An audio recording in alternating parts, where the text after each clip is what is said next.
Hello guys, good evening. I'm Jack, and this is Mr. English, bringing you the latest headlines. Today's top stories highlight global and UK developments with wide impact.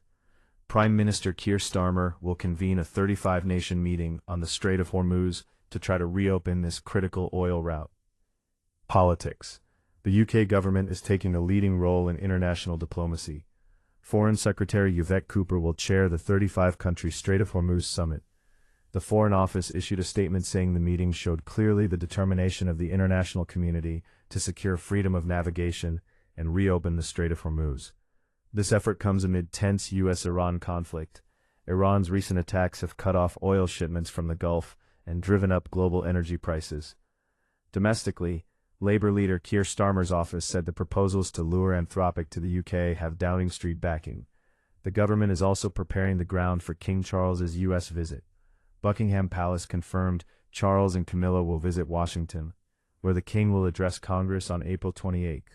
This high-profile trip, the first U.S. state visit by a British monarch since 2007, is intended to strengthen the UK-US special relationship after rifts caused by recent Middle East tensions.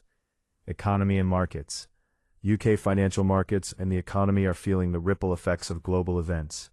The London FTSE 100 index rose on the announcement of the Hormuz talks, led by energy and defense stocks.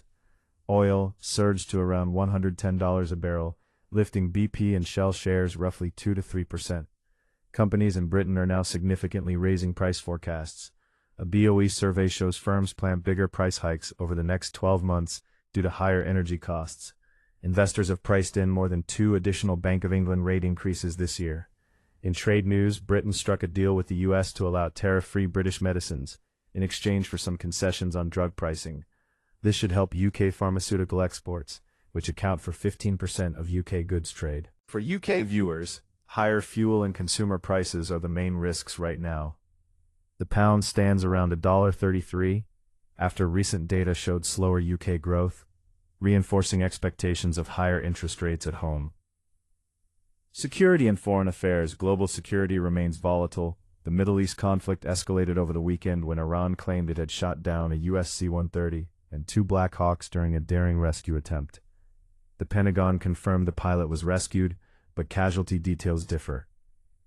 In response to Iran's attacks on shipping, the UK is rallying international support to keep the Hormuz shipping lane open.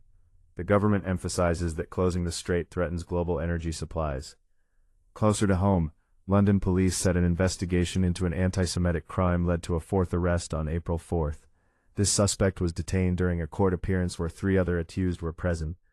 Authorities praised the swift arrests as a sign that hate crimes will be met with heavy enforcement. Environment. Official data show Britain's greenhouse gas emissions fell by about 2% in 2025. This decline was largely due to a 12% drop in industry emissions as some steelworks cut back, and the fact that Britain burned no coal for power for the first time in history. Total UK emissions are now about 54% below 1990 levels. However, emissions from road transport rose slightly as petrol and diesel use increased. The Climate Change Committee cautions that reaching net zero by 2050 will require much faster expansion of renewables and electric vehicles. Sports.